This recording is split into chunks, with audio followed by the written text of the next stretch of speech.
Assalamualaikum warahmatullahi wabarakatuh. Bismillah, alhamdulillah, wassalatu wassalamu ala rasulillah wa ala alihi wa sahbihi wa mawalah. La hawla wa la quwwata illa billahil aliyil azim. Ashhadu an la ilaha illallah wa ashhadu anna muhammadar rasulullah. Qala rabbi israh li sadri wa yassir li amri wahlul 'uqdatam min lisani yafqahu qawli birahmatika ya arhamar rahimin. Amma ba'd. Langsung saja teman-teman. Kali ini saya akan membahas tentang mengenai penjelasan Gus Baha, yaitu mengenai ibadah itu sangat murah, cukup dengan jangan menzolimi orang. Itu teman-temannya. Sebelum kita ke topiknya, mari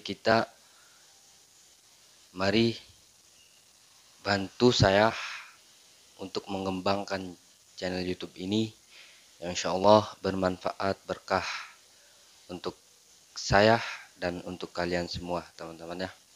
Jangan lupa subscribe, like, komen, dan share ya teman-teman. Langsung saja mari kita ke pembahasannya atau ke topiknya teman-teman, yaitu topiknya mengenai ibadah itu murah, cukup dengan jangan mendolimi orang ya teman-teman itu. Nah, banyak amal ya teman-teman, banyak amal ibadah yang untuk mengerjakannya diperlukan biaya. Seperti contohnya yaitu berangkat haji teman-temannya. Berangkat haji tersebut di situ pasti orang-orang perlu biaya ya. Orang yang berangkat pun ke sana itu harus membawa biaya seperti ongkos ya. Kalau tidak ada ongkos itu tidak mungkin ke sana. Terus harta harus ada ya teman-teman, yaitu harta yang banyak. Itu bagi haji itu bagi orang yang sudah mampu ya teman-teman. Itu contohnya memerlukan biaya teman-teman ya. Nah, hanya orang-orang yang diberi kelebihan harta yang mempunyai potensi besar untuk bisa berangkat berhaji, teman-teman. Akan tetapi untuk memperoleh kebaikan, teman-teman ya. Memperoleh kebaikan bukan untuk kejahatan ya, teman-teman. Tidak serta-merta harus mengeluarkan biaya. Sejatinya dalam Islam menahan diri ya, sehingga tidak merugikan orang lain juga merupakan sebuah amal kebajikan teman-teman. Nah itu ya. Jadi pengasuh pondok pesantren Tahfidzul Quran, lembaga pembinaan pendidikan dan pengembangan ilmu Al-Quran atau disebut juga LP3IA ya teman-teman. Narukan Rembang Kiai Ahmad Bahauddin Nur Salim atau akrab disapa Gus Baha dalam pengajian virtual bersama pemerintah Kabupaten Banyuwangi yang disiarkan di akun YouTube resmi LP3IA pada Rabu tanggal 23 bulan 6, menjelaskan sebuah hadis yang menerangkan mudahnya bagi seorang muslim dalam berbuat kebaikan teman-teman ya. Mudah banget untuk melakukan kebaikan teman-teman. Nah, dalam kajian itu Gus Baha menerangkan bahwa Rasulullah pernah ditanya oleh sahabat tentang perbuatan baik yang paling utama teman-teman. Rasulullah pun menjawab yaitu iman kepada Allah dan berjuang di jalannya. Fi sabilillah ya teman-teman. Selain itu juga memerdekakan hamba sahaya ya, hamba yang tidak tidak punya ya teman-teman, seperti kita ini tidak punya, sahabat pun bertanya lagi akan amal kebaikan yang bisa dikerjakan bila tak mampu melakukan amal kebaikan yang harus memerlukan biaya teman-teman. Nah, maka Rasulullah menjelaskan pada sahabat untuk menolong orang yang bekerja ataupun tak bisa pekerjaan. Nah, kalau misalnya kebaikan yang butuh biaya tidak mampu, termasuk berhaji ya teman-teman, berzakat, sedekah, kata Nabi, tolonglah ahli kreatif ya teman-teman. Pekerja rumahan atau apa saja, atau kamu membantu orang yang nggak punya pekerjaan. Jelas ya kata Gus Baha seperti itu teman-teman. Akan tetapi sahabat kembali bertanya tentang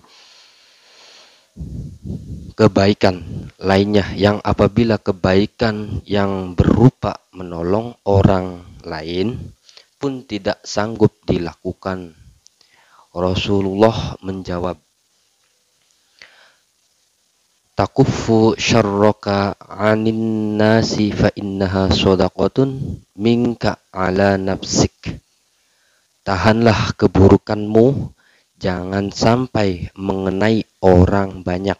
Amalan sedemikian itu pun merupakan sedekah daripadamu untuk dirimu sendiri, yakni tidak mengganggu orang lain. Ya teman-teman, udah jelas ya hadis ini bahwasanya harus amalan demikian itu harus sedekah ya, itu untuk diri kita sendiri dan tidak mengibatkan orang lain itu atau mengganggu orang lain. Jadi kamu berislam cukup menjaga supaya kejelekanmu tidak punya imbas pada orang lain. Jadi kalau tidak bisa berbuat baik, potensi keburukan kita jangan sampai menimpa orang lain. Ya, potensi keburukan kita jangan sampai menimpa orang lain. Keburukan itu bisa kriminal, kejahatan pidana atau merugikan orang lain, atau kejahatan yang tidak sampai kriminal tapi mengganggu orang lain. Ya, itu teman-teman kata Gus Baha. Gus Baha mencontohkan berkunjung pada orang lain untuk menghilangkan kesumpekan dalam diri merupakan hal yang keliru teman-teman ya. Terlebih bila tuan rumah yang dikunjungi tengah dalam keadaan sibuk dan akan mempersulit bila harus menemui tamunya ya teman-teman. Maka menurutnya ketika seseorang mempunyai masalah ataupun emosi ya, emosi yang paling dalam dan memutuskan untuk berdiam diri juga adalah merupakan kebaikan. Dengan begitu potensi keburukan dicegah teman-teman. Nah itu ya. Baik, jadi kaidah dalam Islam itu kalau tidak bisa berbuat baik, potensi keburukanlah kita jangan sampai menimpa orang lain. Sehingga Islam menyarankan dalam kondisi penat emosi itu sebaiknya menutup diri ya teman-teman. Sehingga kata Rasul pada zaman akhir di antara kebaikan itu kamu meninggalkan manusia aktivitasnya supaya tidak kena keburukan kamu, kata Gus Bahaya. Seperti itu ya teman-teman. Mungkin dari penjelasan amal itu ya teman-teman, atau ibadah itu murah ya teman-teman. Cukup dengan zolimi orang. Cukup zolimi orang ya. Jangan zolimi orang teman-teman. Jangan mendolimi orang ya teman-teman. Dengan jangan dolimi orang. Ya itu teman-teman. Jadi jika kita mendolimi kita itu tidak tidak terima teman-teman ya. Itu merupakan keburukan ya teman-teman, sifat keburukan, mendolimi. Jadi kita sebab harus saling berbagus sangka ya, husnul sesama umat Islam, saling memfitnah itu salah ya teman-teman. Yang penting kita itu ibadah, terus ibadah di situ Gus. Kita jelas harus untuk mengamalkan ibadah kita ya, menjalankan ibadah kita, terutama ya, terutama yaitu sholat 5 waktu. Itulah hidup ya teman-teman. Nanti suatu saat pasti pegangan untuk kita ya. Nanti jangan lupa kita juga Quran, dan karena Al mensyafaati kita ya, menolong kita, dan sholawat juga bisa mensyafaati kita, bisa menolong kita nanti ya teman-teman. Seperti ya, mungkin alam biswab. Sekian dari saya. Bila taufiq wal hidayah. Wassalamualaikum warahmatullahi wabarakatuh.